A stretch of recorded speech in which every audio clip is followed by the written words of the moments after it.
तो दोस्तों आ गई है नई वाली डिज़ायर। मारुति ने उसे प्रदर्शित कर दिया, हालांकि अभी लॉन्च नहीं हुई है गाड़ी, उसको ड्राइव भी मैंने नहीं किया। लेकिन बहुत सारी चीज़ें जो इसके बारे में हम जानना चाहते थे, या मुझे लग रहा है कि आप शायद जानना चाहते होंगे, वो मैंने सोचा कि एक बार फिर से आपके सामने लेकर आऊँ। हालांकि इंटरनेट पर तो सारी जानकारियाँ मिल ही गई होंगी आपको, और हम जैसा देखते हैं आजकल वक्त लाइव स्ट्रीमिंग का है, तुरंत के तुरंत सारे डिटेल्स आपको मिल जाते हैं और आप भी अलग अलग वेबसाइट पर जाकर देख सकते हैं। लेकिन फिर भी हमें लग रहा है कि बहुत सारी जानकारियां ऐसी हैं जो एक साथ समेटकर आपके लिए लानी ज़रूरी थी। तो इस नई डिज़ायर के अलग अलग पहलू के बारे में बात करें। सबसे पहले एक्सटीरियर जो है वो वाकई नया है। कई सारी गाड़ियां आती हैं, अपडेटेड होती हैं, कॉस्मेटिक सर्जरी उसकी की गई होती है, किसी में ग्राफिक्स लगाकर कंपनी कहती है कि नई हो गई है, लेकिन हम सबको पता चलता है कि नहीं नहीं, ये केवल मार्केटिंग स्ट्रैटेजी है, गाड़ी नई नहीं दिख रही है। लेकिन डिज़ायर न सिर्फ नई है बल्कि नई दिख भी रही है, और इसकी वजह यह है क्योंकि ये बिल्कुल नए जनरेशन की गाड़ी है। इसके लुक को बिल्कुल बदला गया है, शेप को बदला गया है, और जो प्लेटफॉर्म है, जो इस बुनियाद पर ये गाड़ी बनी है, वो भी नया है, 5वें जनरेशन का, जैसा हमें बताया गया है।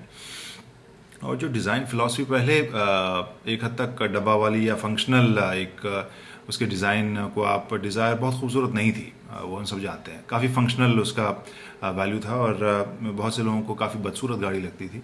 लेकिन अब ये एक्चुअली खूबसूरत गाड़ी मुझे नज़र आई।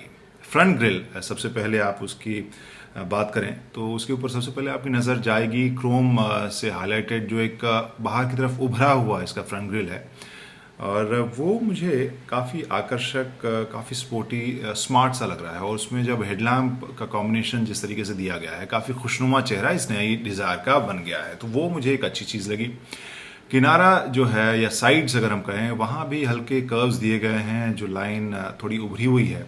अगर आप देखें जो दरवाजे के बीचों बीच जो लाइन आगे से पीछे तक थोड़ी उभरी हुई निकल कर आती है, जो थोड़ी सी याद आपको बलिनों की दिलाएगा, तो वो लाइन जो है इसे अलग से एक स्टांस देता है, अलग खूबसूरती उसमें ऐड ये एलिमेंट करता है। और पिछला हिस्सा भी संतुलित अब लग रहा है, ऐसा नहीं लग रहा कि किसी हैचबैक में पीछे एक डब्बा छोड़ दिया गया हो। अब बहुत संतुलित तरीके से आपको ये एक छोटी सेडान लगेगी, और वहाँ पर टेल लैम्प्स भी आपको खूबसूरत लगेंगे। और ये सब न सिर्फ इसके डिज़ाइन फ़िलॉसफी में तब्दीली करके ये सब हासिल किया गया, बल्कि इसकी हाइट को कम किया गया है। इसका ग्राउंड क्लियरेंस भी 6-7 mm अब कम हुआ है। वहीं इसका व्हील बेस बढ़ाया गया है, इसकी चौड़ाई थोड़ी ज़्यादा की गई है। और अगले और पिछले सीट, अगर अंदर की बात करें तो अगले और पिछले दोनों सीट में जो शोल्डर रूम जिसे हम कहते हैं, थोड़ा इजाफा किया गया है। पिछले सीट पर मुझे जगह भी ज़्यादा लगी, जैसा आपने शायद मेरा वीडियो भी देखा हो। वहाँ पर मैंने देखी थी पिछले सीट पर बैठकर गाड़ी अगले सीट पर। और जगह के मामले में इंटरेस्टिंग है। पिछले सीट पर एक और चीज़ अभी बता दूं, वो पीछे एक एसी वेंट भी दिया गया है। लेकिन अब अगली सीट पर अगर हम आएँ तो अगली सीट पर मुझे डिज़ायर में कई सारे एलिमेंट्स थे जो मुझे इंटरेस्टिंग लग रहे थे, और आपको भी लगेंगे, और आपको लगेगा कि हाँ ये बिल्कुल नई गाड़ी है। डैश में जो बेज का इस्तेमाल हुआ है वो क्रीमिश बेज है।